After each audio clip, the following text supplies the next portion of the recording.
March থেকে August আম কলমের উত্তম সময়। এই সময় আমরা গ্রাফটিং করব। আসুন জেনে নেওয়া যাক আম কিভাবে গ্রাফটিং করতে হয়। আজকে আপনাদের মাঝে নতুন একটি আমের গ্রাফটিং পদ্ধতি শেয়ার করতেছি, যেটাকে জেট গ্রাফটিং বলা হয়।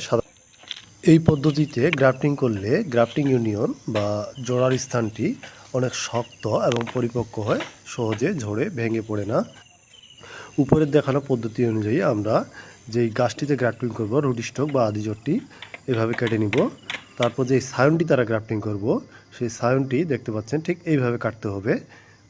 একই পরিমাণ যতটুকু আমরা রুট স্টকটি কেটেছি সমপরিমাণ সায়নটিও কাটবো। তারপর সায়ন এবং রুট স্টক ক্যাম্বিয়ার লেয়ার মিল রেখে জোড়া দিব। দেখতে পাচ্ছেন আমরা অবশ্যই চামড়ার দিক মিল রাখবো। চামড়ার দিক না মিল রাখলে গ্রাফটিং হয় না। আমাদের গ্রাফটিং এর ব্যর্থ হওয়ার অন্যতম কারণ হচ্ছে আমরা মিল করে দেই না। যে কোনো ধরনের grafting, clip grafting, side grafting, jet grafting করার সময় ধারালো চাকু ব্যবহার করব এবং যখন জোড়া দিব সেটি অবশ্যই যে কোনো এক সাইড চামড়ার দিকে মিল রেখে জোড়া দিব। আর জোড়াটি দিতে হবে 1 থেকে 1.5 ইঞ্চি পরিমাণ। দেখতে পাচ্ছেন ঠিক এইভাবে আমরা জোড়া দিব। আর সাইড গ্রাফটিং করলে সাইডে আমরা চামড়ার 2 সাইড মিল রাখবো। তারপর যে পলিথিনগুলো টানলে বাড়ে এমন পলিথিন দ্বারা পেঁচিয়ে দিব।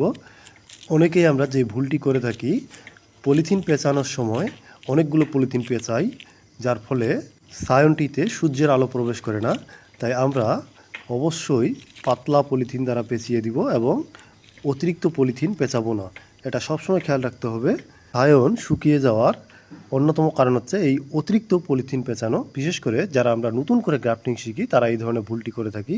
মাত্র 20 থেকে 25 দিনের মধ্যেই সেখান থেকে এ ধরনের নতুন কুড়ি বের হবে। দেখতে পাচ্ছেন ঠিক এইভাবে নতুন কুড়ি বের হবে। আর নতুন কুড়ি বের হওয়ার 1 থেকে 1.5 মাস পর সেই জোড়ার স্থানের পলিথিনটি আমরা খুলে দিব। আমি নিয়মিত উদ্ভিদ ও গ্রাফটিং